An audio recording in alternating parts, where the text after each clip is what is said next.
Balitaryo. Balita, komentaryo ug daghanang mga impormasyon. Balitaryo. Tulumanon nga kanunay anaad tapig sa kamutuuran, musaway ug mubadlong sa mga hiwing binuhatan. Balitaryo, programa nga kasandigan ug katimbayayong alang sa kalambuan. Balitaryo. Tulumanon sa katauhan, Lunes hangtod sa Biyernes. Balitaryo. Sa nagunang istasyon sa Dakbayan sa Dapitan. Balitaryo. Balita, komentaryo.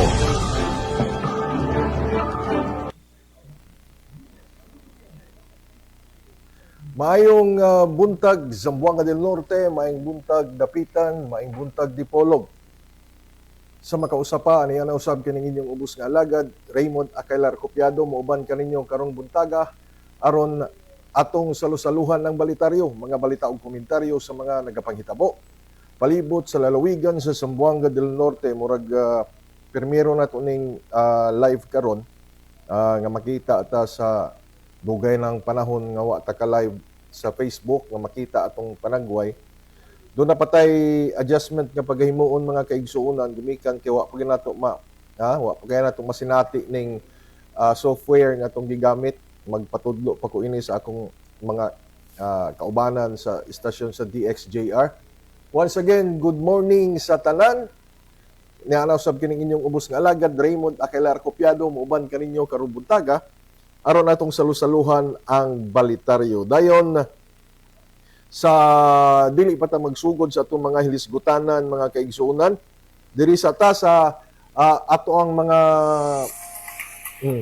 ang mga sponsors nga atong pasalamatan.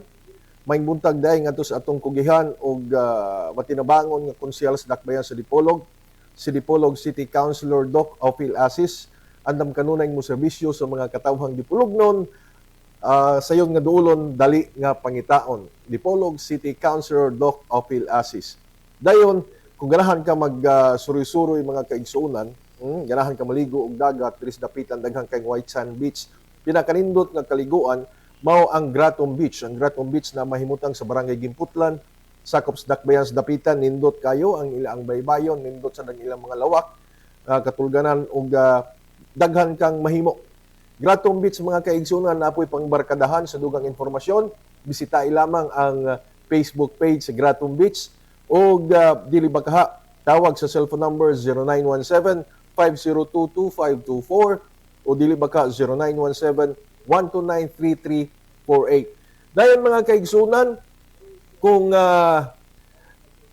ngita ka og mga imported and mga branded nga mga bags, mga sapatos, mga sandals, mga sanina, mga pahumot, adto lamang sa A Haute Couture House. Ang A Haute Couture House na mahimutang sa Rizal Avenue, Barangay Bagting, sakop sa Dakbayan sa Dapitan. Kini gidumala og gipanag-iyahan ni Dapitan City Tourism Officer Apple Marie Agulong. Dayon sa Dakbayan sa gihapon og gipulaan na kag baybay, gipulaan na kag dagat ba. Adto na sa Mini Mountain Resort. Ang Mini Mountain Resort na itong gisgutan mo ang Spania Granja Resort. Kini ang mahimutang sa Purok Saging sa Barangay Barcelona, sakop gihapon sa Dakbayan sa Dapitan. Nindot ang ambience sa mong lugar, samtang maligo ka sa swimming pool, napalibutan ka og mga kahoy. Dayon doon na kay privacy. Nindot sa ilang mga lawak pahulayanan. Sa dugang kasayuran, bisita lamang ang Spania Granja Resort Facebook page o dili baka tawag or text sa cellphone number 0956-336-6011. Spania Granja Resort. Dayon mga kaigsuonan, kung nangita ka o kanabang pinakalami nga litson diri sa Dakbayan sa Dakbayan sa Dipolog, diri sa lalawigan sa Zamboanga del Norte, Dels Litson na ang tubag niya na. Ang Dels Litson ang mahimutang sa Puro Pag-asa, Lakaya Street o Lakaya Extension, kanabang dalan gikan sa Bara paingon sa airport. Na malabyan nimo ang Dels Litson. Dahil ang Dels Litson dili kay litson lamang ang ilang gipamaligya. Naasad sila mga food packages o litson packages mga kaigsuonan nga pwede ninyo nga ma-avail. Dayon naasad sila catering services. Then gawa sa catering services mga kaigsuonan, naasad sila food house nga dito pwede mong mamahaw, maniudto, manihapon. So there's lesson ha, ayaw gyud kalimot. Dayon kung ganahan ka nga magpagwapa, magpagwapo, magpa-enhance sa imong kuan ba, imong kanyag, imong kagwapo. Adto alamang, adto alamang ang Blanca Skincare Clinic. Ang Blanca Skincare Clinic mga kaigsunan ang mahimutang sa Arcade 1, Magsaysay Street, sakop sa Dakbayan sa Dipolog. Dayon ilang gina-offer nagkalain-lain nga facial services. Naasad sila pagtangtang sa mga dagko-dagko, manggagmay nimong mga ulat, mga warts, kining pagtangtang sa varicose veins, pagpataas sa imong ilong, dayon pagpatangtang ang mga naghinubrang tambok ba kanang mga tambok na to diri sa ubo sa bag-ang, mga bilbil, naa sila procedure niya na. So unsa pa man atong gihulat adto ta sa Blanca Skincare Clinic, pwede silang mabisitahan silang Facebook page o dili baka tawag or text sa cellphone number 0970-286-8087. Dayon, kung mangita ka o kanang mugama o uniform, kana bang nauso naman ang sublimation t-shirt kung karon mga kaigsuonan, kanang mga sublimation t-shirt, polo shirt, kanang mga full sublimation ng mga uniform sa opisina, eskwelahan, kanang inyong uniform sa basketball, mga jersey, adto ta sa lockdown printing services. Ang lockdown printing services nagagama sa pinaka-lig-on, pinaka-nindot ng mga sublimation t-shirt, polo shirt o mga uniform. Dayon mo printasan sila sa inyong mga tarpaulin, mga mugs, mga dokumento, mo laminate sila, mo printa sila sa mga kalo, mo gama sila og smart ID, mo print sila og mukat og mga stickers o decals, mo gama sila og mutaod og mga signage, dayon mugama sila mga plake, doon na po sila laser cutter. Ang lockdown printing services ang mahimutang sa Airport Road, sa Barangay Minaog, sakop sa Dakbayan sa Dipolog. Dapat sila branch sa Mabini Street, Barangay Biasong, sakop gyapon sa Dakbayan sa Dipolog. Lockdown printing services, gidumala o gipanag-iyahan ni Jonel Tuyak. Dayon, nangita ta og kanang sakyanan nga maabangan DBS Rent a Car. Ang DBS Rent a Car na ang mahimutang mga kaigsuonan sa Bypass Road, Barangay Santa Isabel, sakop sa Dakbayan sa Dipolog, gidumala og gipanag-iyahan ni Jovin Uy. Dayon, ngita po tag isda, kanang isda ba nga mga malasugi, mga barilis, mga tangigi, ngita tag belly, ngita ta og panga, si Martin Lastimosa mo itubag ni ana. Ang tindahan og panimalay ni Martin Lastimosa mga kaigsuonan na ang mahimutang sa kinibang boundary sa Barangay Gulayon o sa Barangay Ubay, sakop sa lungsod sa Pulangko. So dali ra gid kay nato pangitaon mga kaigsuonan. Dali ra gid kay nato pangitaon ang kining ni ang tindahan ni Martin Lastimosa. So, mura na siya mga kaigsuonan para nga inyo ang matultulan ang balay. Dayon, dirita, ang atong mga kaigsuonan dahil kung ganahan mo nga gawas ato ang mga texter, pwede na sad ka nga mo comment sa Facebook, mo comment lang mo sa Facebook page sa Balitaryo kay atong basahon na mga kaigsuonan. Ato na siyang basahon dinhi sa ato ang programa. Dayon sa atong pagpadayon dirita sa kaning abang nalagunang isyu karon.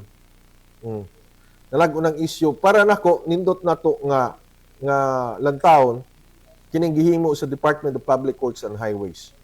Kung kahinumduman baguhay pa lamang si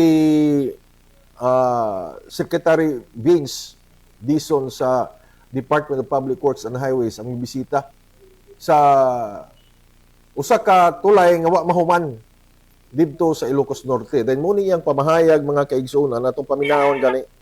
Last year, 2025, ang pondo 30 million nga. Ito lang ang kaya ng 30 million. So, ito lang yon. Ngayon, dadagdagan na natin ang pondo. Sinimulan to nung last year, 2025. Ang pondo 30 million nga.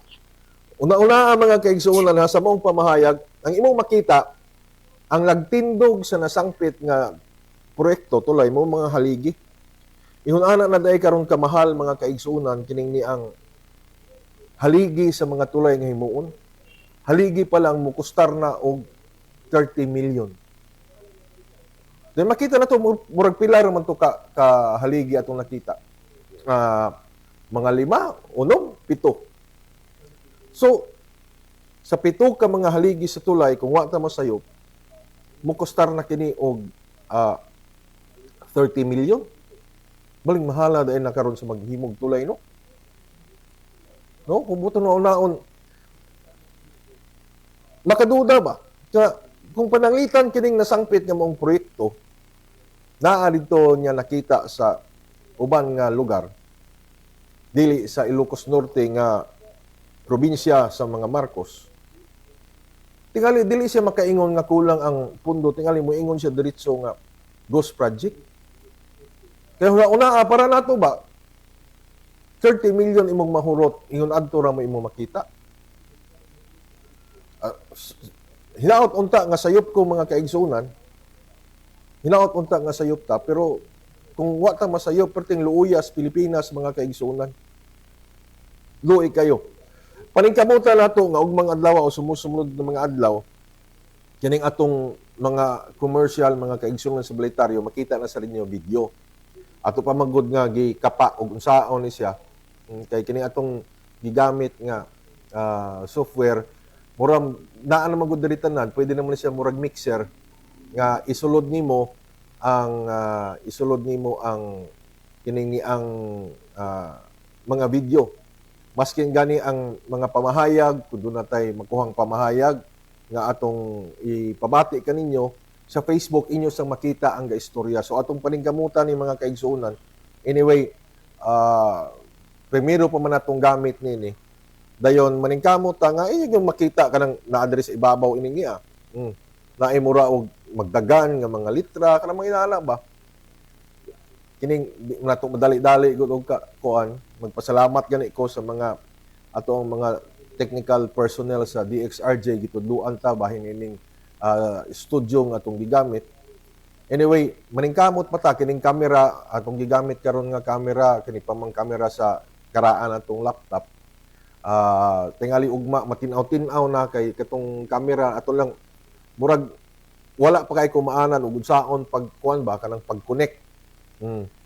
Pag-connect sa external nga camera aron atong magamit, then mas tinaw gyud kay karon murag di man kay tinaw, pero mas mayra pong dili kay tinaw karon di ra pud maklaro ng mga kuan sa atuang no. Anyway, mga kaigsuonan mo to, atong hinahinayan og improve kining atong broadcast sa DXRJ diin na diri ra kita sa atoang panimalay mag-broadcast, then pick upon sa DXRJ mga kaigsuonan na makita. Karon murag ang atong screen makita nyo sa Facebook na itom dapit diri o diri dapit na itom. Doon ako'y wala tingali nini ma-arrange pag-ayaw mo. Magpatudlo ko niya aron masanggab yun, masanggab sa screen nato. Ha? Kini ang ato ang nga video. Kay karon murag wala man. So ato ni siyang himuon mga kaigsuonan. So balikan nato to atong gihisgutan, atong takna ko ana alas 8:19 na sa Kabuntagon. Alas 8:18 di ay. Kining ni ang ato bang kung atong analisahon pag-ayo mga kaigsunan.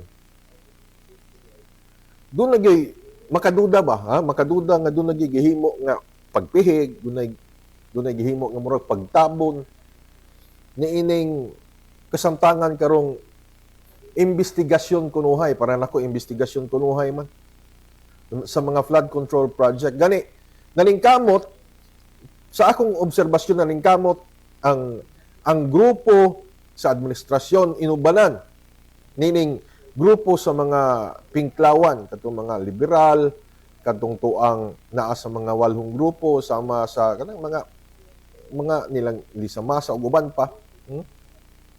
Correct me if I'm wrong. Nga dili gid matangtang si BBM, gumikan kay kabalo sila nga kung matangtang ang musunod Si Sara Duterte man. So, dili sila gusto nga matangtang si BBM gumikan kadi sila ganahang mapresidente si Sara Duterte. So, bahala na mga kaigsuunan kung pila ka trilyon, pila ka bilyon, ka trilyon kining niyang nawala sa buhis katawhan, basta lang bahala lang di nila mapanubag. Basta dili makalingkod pagka-presidente si Sara Duterte. Gumikan kay ang ilaang personal nga interes, mauman mo'y nagpatigbabaw. Dili man ang kanang maingon sila nga para sa katawhan. For example, kining mga mga pinklawan, kining taga-liberal, moingon nga ang ilaang ang tumuog tuyo nila para sa kaayuhan sa katawhan, dili. Kaya kung naglantaw pa sila nga para sa kaayuhan sa katawhan ng ilaang mga katuyuan, mga kaigsunan, wala na. Nganong makig-alyansa pa man silang Marcos? Nga sa history sa Pilipinas, usas pinakadakong kawat na hitabo. Dayon, pila na ka mga witnesses ang gitumaw. Na pinakabag-o karon kining information nga gipagawas gikan kang Undersecretary Adrian Bersamin nga nagatumbok naman kisa may gumikan sa ang ebidensya ni Undersecretary Bersamin ang ilang text messages ni BBM.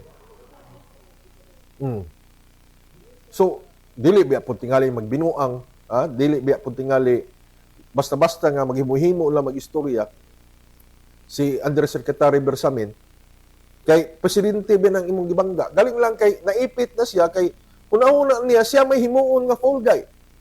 Sila may pakasad-on. Then lisod biya po na nga pakasad-on ka then wa nimo ang kwarta ba. Di ba? Kaya nigawas na gud sa baba ni Senador Parpilo Lacson. Usa sa mga spokesman sa Malacañang, para na ako, sorry kayo, Senador, nga, usa na kas nahimong spokesman sa Malacañang.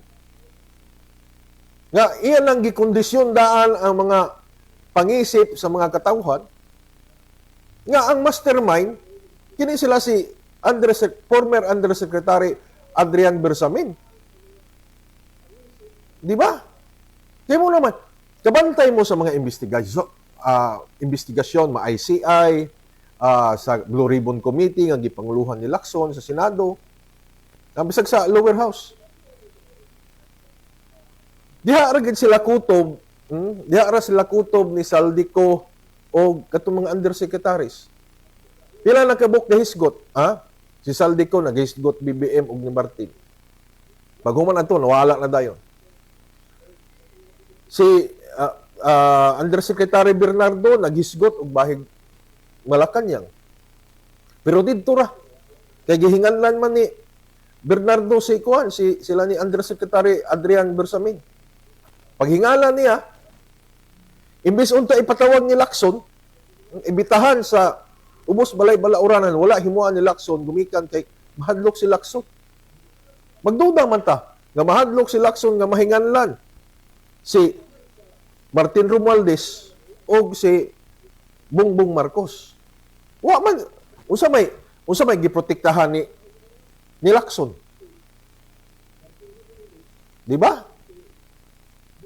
Abundag kay silang kwarta ni atong nakalabayng eleksyon, itong Mayo. Kampanya abunda kay silang kwarta, una lang si Andrew A. Pilatoy talent fee ni Andrew A. 60 million. Na? So, yung nana, mga kaigsunan, si Undersecretary Bersamin na ay records, mga kaigsunan, gumikan kaiyan ni siyang gi-istorya. Yang istorya nga ito kang Congressman Leandro Legarda Leviste, doon na siya gihimo sad nga affidavit. Nindot mo guling magama kag affidavit, mga kaigsunan, pareho nila mga dagkong kaso. Gumikan kay kung pananglitan mga kaigsunan, dunay dautan nga himuon ang kining niang kasamtangan karon nga administrasyon ngadto kanimo mamatay man ka o sa imong pagkamatay dili mawala kining ni ang kuan ba kining ni ang kamatuoran kay nakahimo na magkadaan nakahimo na magkadaag testimonya mura bag dying man's testimony ngunana. So bisan pag magkinaunsa dili na gid mawala dayon gawas pa niya na mga kaigsunan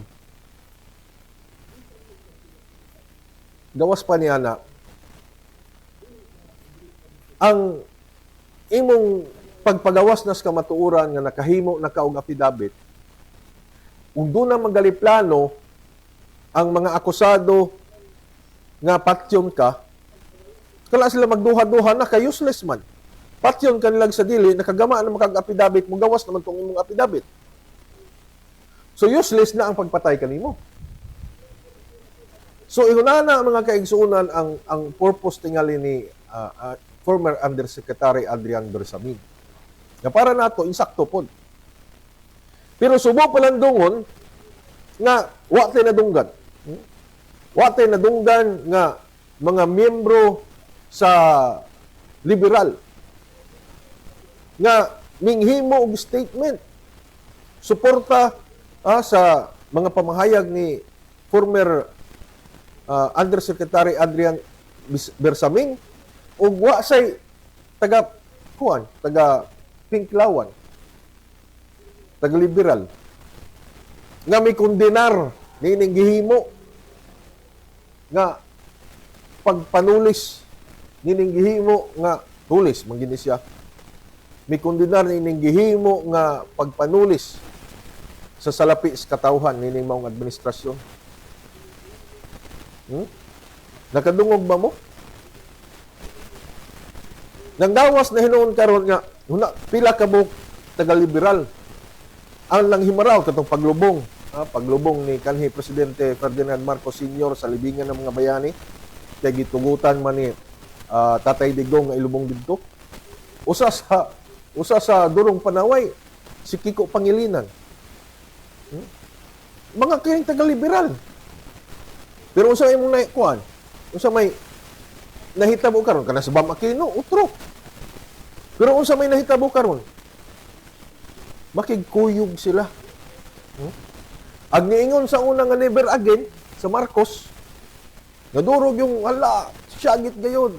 Never again. Karon suportar na. So ihunana mga kaigsuonan kanang kuan ba kining ang ka laksot. Kining panagwais politika. Kining ni ang nagapanghitabo karon. Bidaw una agon yung gayo, di ba? Subo palandungon nga kasagaran sa ato mga nakita nga mga lideres nasudnong lideres, mga elected official, dili dahi public servant, kundi mga politician.